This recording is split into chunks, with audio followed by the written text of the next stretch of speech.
Chapter 16. How Dorothy Visited Utensia.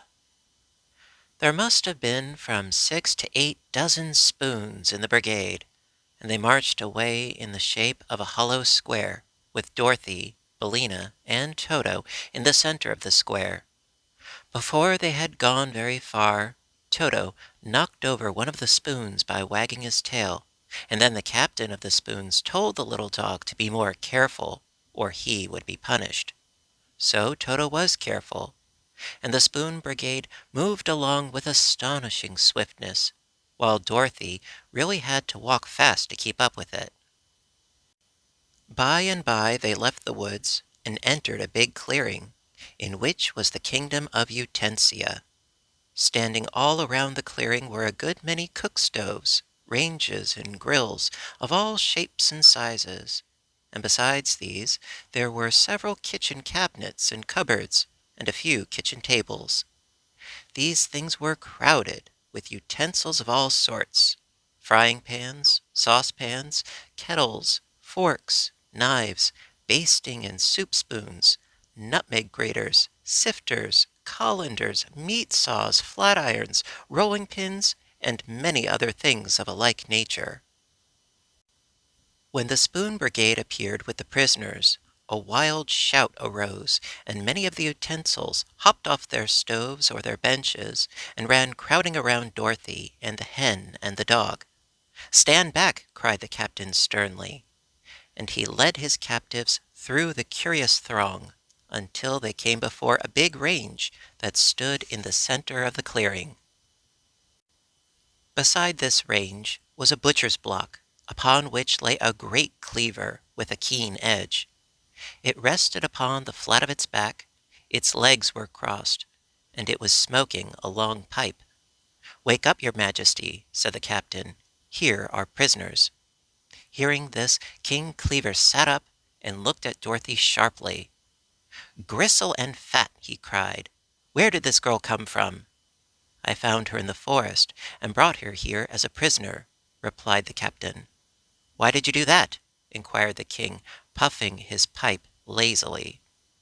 "To create some excitement," the captain answered. "It is so quiet here that we are all getting rusty for want of amusement. For my part, I prefer to see stirring times." "Naturally," returned the cleaver with a nod. "I have always said, captain, without a bit of irony, that you are a sterling officer and a solid citizen, bold and polished to a degree. But what do you expect me to do with these prisoners?" "That is for you to decide," declared the captain. "You are the king." To be sure," muttered the cleaver musingly. "As you say, we have had dull times since the steel and grindstone eloped and left us. Command my counselors and the royal courtiers to attend me, as well as the high priest and the judge. We'll then decide what can be done." The captain saluted and retired, and Dorothy sat down on an overturned kettle and asked, "Have you anything to eat in your kingdom?" "Here, get up! Get off from me!" cried a faint voice, at which his majesty the cleaver said, "Excuse me, but you're sitting on my friend, the 10-quart kettle." Dorothy at once arose, and the kettle turned right side up and looked at her reproachfully. "I'm a friend of the king, so no one dare sit on me," said he. "I'd prefer a chair anyway," she replied. "Sit on that hearth," commanded the king.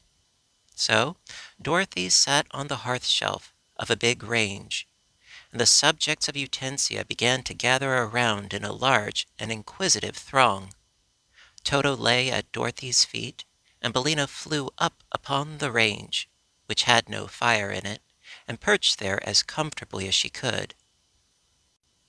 When all the counselors and courtiers had assembled, and these seemed to include most of the inhabitants of the kingdom, the king rapped on the block for order and said, "Friends and fellow utensils, our worthy commander of the spoon brigade, Captain Dip, has captured the 3 prisoners you see before you, and brought them here for I don't know what for.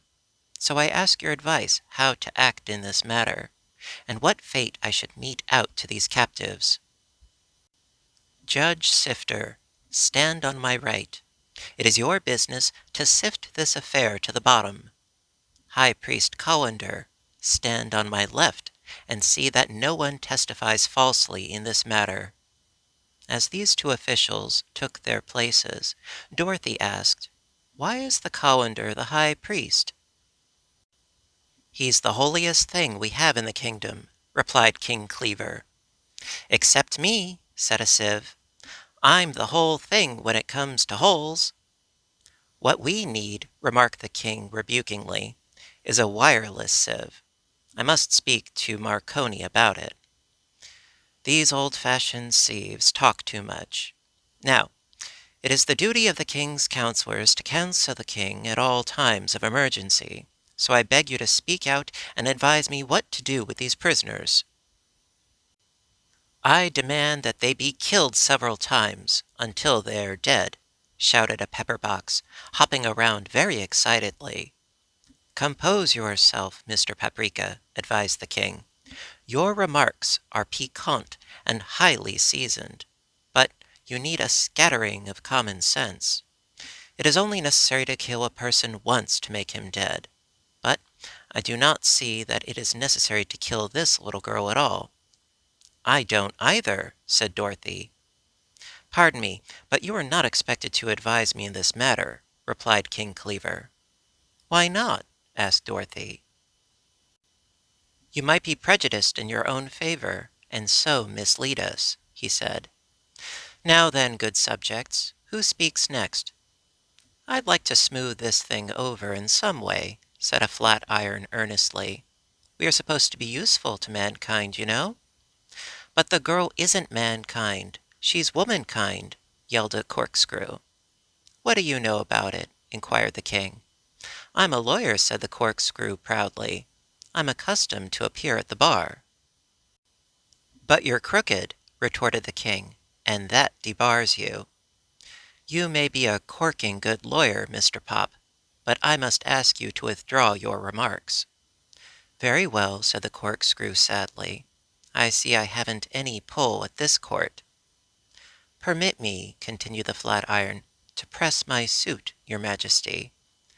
I do not wish to gloss over any fault the prisoners may have committed, if such a fault exists, but we owe her some consideration, and that's flat." "I'd like to hear from Prince Carver," said the king. At this, a stately carving knife stepped forward and bowed. "The captain was wrong to bring this girl here, and she was wrong to come," he said. "But now that the foolish deed is done, let us all prove our mettle, and have a slashing good time." "That's it! That's it!" screamed a fat chopping knife. "We'll make mincemeat of the girl, and hash of the chicken, and sausage of the dog." There was a shout of approval at this, and the king had to rap again for order. "Gentlemen, gentlemen," he said, "your remarks are somewhat cutting and rather disjointed, as might be expected from such acute intellects. But you give no reasons for your demands." "See here, Cleaver, you make me tired," exclaimed a saucepan, strutting before the king very impudently. "You're about the worst king that ever reigned in Utensia, and that's saying a good deal. Why don't you run things yourself, instead of asking everybody's advice like the big clumsy idiot you are?" The king sighed. "I wish there wasn't a saucepan in my kingdom," he said. "You fellows are always stewing over something, and every once in a while you slop over and make a mess of it. Go hang yourself, sir, by the handle, and don't let me hear from you again." Dorothy was much shocked by the dreadful language the utensils employed, and she thought that they must have had very little proper training, so she said, addressing the king, who seemed very unfit to rule his turbulent subjects, "I wish you'd decide my fate right away. I can't stay here all day trying to find out what you're going to do with me." "This thing is becoming a regular broil, and it's time I took part in it," observed a big gridiron, coming forward. "What I'd like to know," said a can opener in a shrill voice, is why the girl came to our forest anyhow, and why she intruded upon Captain Dip, who ought to be called Dippy, and who she is, and where she came from, and where she is going, and why, and wherefore, and therefore, and when. I'm sorry to see, Sir Jabber, remarked the king to the can opener, that you have such a prying disposition. As a matter of fact, all the things you mention are none of your business. Having said this, the king relighted his pipe, which had gone out.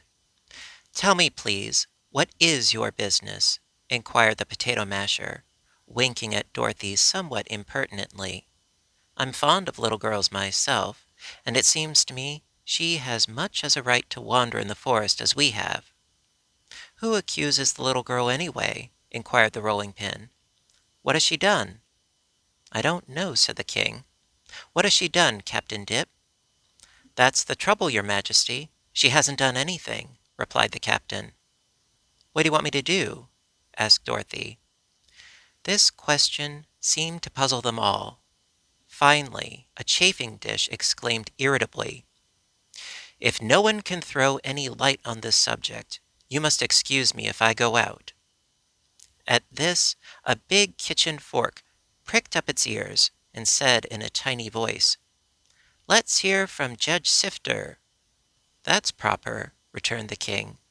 So Judge Sifter turned around slowly several times and then said, We have nothing against the girl except the stove hearth upon which she sits. Therefore, I order her instantly discharged. Discharged? Cried Dorothy. Why, I never was discharged in my life, and I don't intend to be. If it's all the same to you, I'll resign. It's all the same, declared the king. You are free, you and your companions, and you may go wherever you like. Thank you, said the little girl. But haven't you anything to eat in your kingdom? I'm hungry. Go into the woods and pick blackberries, advised the king, lying down upon his back again and preparing to go to sleep. There isn't a morsel to eat in all Utensia that I know of. So Dorothy jumped up and said, Come on, Toto and Bellina. If we can't find the camp, we may find some blackberries. The utensils drew back and allowed them to pass without protest, although Captain Dip marched the Spoon Brigade in close order after them until they had reached the edge of the clearing. There the spoons halted, but Dorothy and her companions entered the forest again and began searching diligently for a way back to the camp, that they might rejoin their party.